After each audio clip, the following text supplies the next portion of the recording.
قطة ماما فيلم إيطالي أكثر من رائع، أنتج عام 1975 من بطولة الفاتنة غلوريا جويدا. فيلم رائع يتحدث عن زوج وزوجة يعانون من عدم الإنجاب، مما يضطرهم للبحث عن فتاة تقبل أن تلد لهم طفلا. وقبل ما بنبدأ فيلمنا بتمنى الاشتراك ووضع لايك للفيديو تشجيعا منكم لنا من أجل الاستمرارية بتقديم أجمل وأروع الأفلام الإيطالية. وهلأ خلونا نبدأ الفيلم، حيث بنشوف الزوجين لولو وروزاليا عم يحاولوا انه يكون عندهم ولد، وبيكونوا عم يجربوا من اكثر من 30 سنة ولكن دون جدوى. وبتكون السبب بنظر لولو هي روزاليا مرته يعني، وبيكونوا واهمين الكل انه هن ما بدهم اولاد، ولكن الحقيقة بيكونوا تواقين ليكون عندهم بيبي.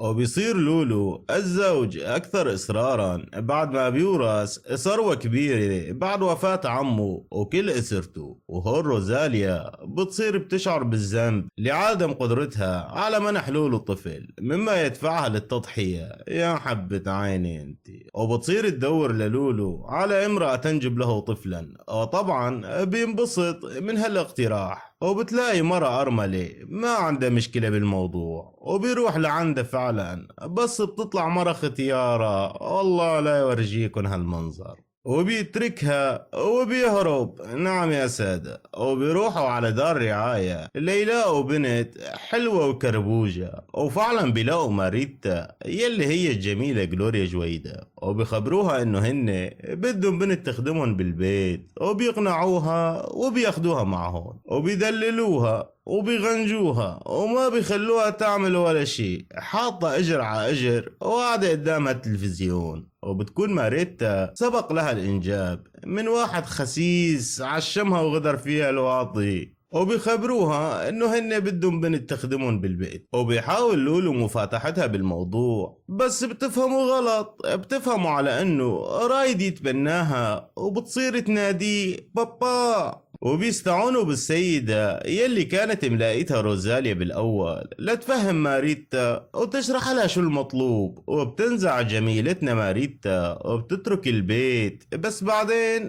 بترجع وبتقتنع مقابل مبلغ مادي. بس روزاليا بتدخل بحالة حزن، مما يستدعي من لولو أخذ ماريتا ومغادرة المنزل لبين ما يتم الحمل. وفعلا بيروحوا وبيحاول مرة واثنين وعشرة، وبكل مرة بتفشل العملية، وبيضلوا أشهر وهن عم بيحاولوا ولكن دون جدوى. وبالأخير بيكتشف لولو إنه العطل منه، وإنه هو يلي ما بيجيب أولاد، وبيدخل بحالة حزن واكتئاب شديد. وبتقرر روزاليا إنه هي يلي راح تنجب الولد، طبعا من شخص تاني، وبيقبل المقارن لولو. وفعلا بيجي الصبي وبيكسب لولو القرن الذهبي بكل جدارة. وبيخلص فيلمنا هون ودمتم سالمين.